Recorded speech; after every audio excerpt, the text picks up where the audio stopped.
Welcome back, Cider Nation. I'm Myck Miller. In this week's edition of Seasider Week in Review, we'll talk a little bit about the crazy week that we had in BYU Hawaii athletics, BYU Hawaii's softball team, also the men's and women's basketball team as their season comes to a quick end. March Madness just around the corner. We'll talk all these sports in this week's edition of Seasider's Week in Review.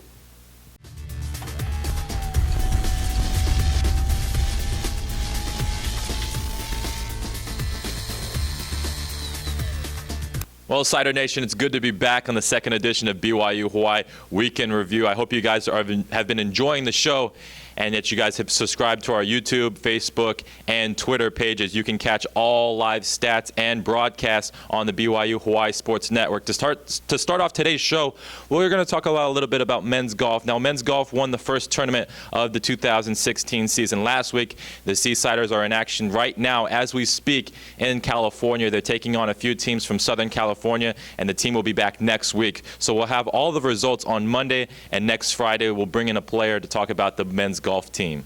On to softball. The Lady Seasiders were in action yesterday as a part of Spirit Week here at BYU Hawaii. The Lady Seasiders, they dropped their game against St. Martin's. Both games, the first, Seasiders lost 12-4. Now St. Martin's, they scored 6 runs in the second inning, which proved to be the difference as the Seasiders were not able to come back and fight their way to get the victory. In the second game, it was a little bit of the same thing. The Seasiders, they gave up 7 runs in the fourth inning, committing 3 errors.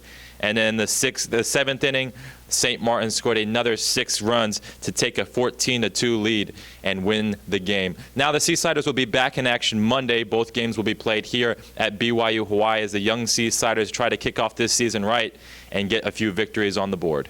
On to women's basketball. It's good to have the Lady Seasiders back here on the campus of BYU Hawaii after they went to California for a 4-game road trip. The Lady Seasiders dominated last night, winning 59-49 over Notre Dame Dinamore. The Seasiders were led by Jashawn Swee, who recorded 25 points. That's the 3rd time this season in which he's recorded 25 points or more. The Seasiders did a great job on the defensive end. Coach Stanger said that he was very impressed and very pleased by the defensive effort that he got from the Lady Seasiders as they kept the Argonauts to only 49 points, limiting them to only 4 points in the second quarter. If you tuned into the BYU Hawaii Sports Network last night, you saw a grueling defensive battle. The Seasiders did a very good job defensively. Although they struggled from this field, the Seasiders shot 35% from the field, holding the Argonauts just 31% shooting. But BYU Hawaii was able to hold on late as the Argonauts cut a 14-point lead by the Seasiders down to 2. But Jashawn Swee led the force in the fourth quarter, giving the Seasiders a 59-49 victory. Now BYU Hawaii, they're currently ranked 8th in the Pac-West standings. You know, the 6th and final spot will take the team to the Pac-West Conference Championship, which will begin in March. Coach Stanger is very optimistic that there will be a few upsets, and if the Seasiders take care of business, they might slip into that 6th and final spot. The 6th spot is now held by HPU, who is currently 10-5 in Pac-West Conference play, and the Seasiders will go up against the Sharks in the last game of the season. The next game for the Seasiders will be at Thursday as the Seasiders travel to Hawaii Hilo to play a team that the Seasiders lost early on in the season, and Coach Stanger said that game was a game that the Seasiders could not lose, and BYU Hawaii is going to try to get redemption on that early loss against the Vulcans of Hawaii Hilo.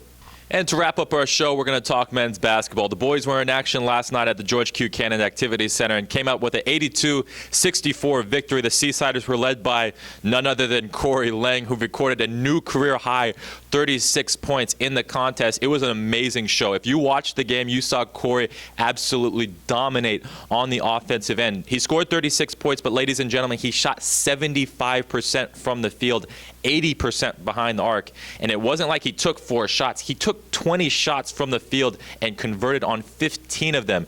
It was honestly one of the best offensive performances that I've seen all year, and one of the top offensive performances in the Pac-West Conference. Talking a little bit about the Pac-West, if you've been following the teams in the conference, you know that it's been a crazy year so far. The teams have beaten the heck out of each other throughout the whole entire year. The top team that's been the most dominant is actually the team that's ineligible for the Pac-West Conference Championship. That's Concordia because of their transfer into Division II, so they will be ineligible for the Pac-West Conference Championship. The Seasiders are currently 5th in the Pac-West standings as only 6 teams will make it into the tournament. BYU Hawaii, they hold their own ticket fate in their own hands. The next 3 games are going to be very essential, and they're going to be kind of difficult. BYU Hawaii will go up against 2 teams that they lost to early on in the season, Chaminade and Azusa Pacific. They will finish the game, they will finish the season, against HPU. That will be the last game of the season. The Sharks have propelled to the 3rd spot in the Pac-West standings. The Seasiders' next game will be next Saturday at Chaminade University. It's going to be a very important game, not only for the Seasiders, but Coach Ken Wagner, who with the win last night recorded his 499th win as a head coach. Congrats, Coach Wagner, and we'll be there live at Chaminade next Saturday to cover the Seasiders as they finish their season strong and hope to get that 6th and final spot going into the Pac-West Conference Championship. Reporting live from the George Q. Cannon Activities Center, I'm Myck Miller, and another edition of Seasider's Week in Review. Go Siders.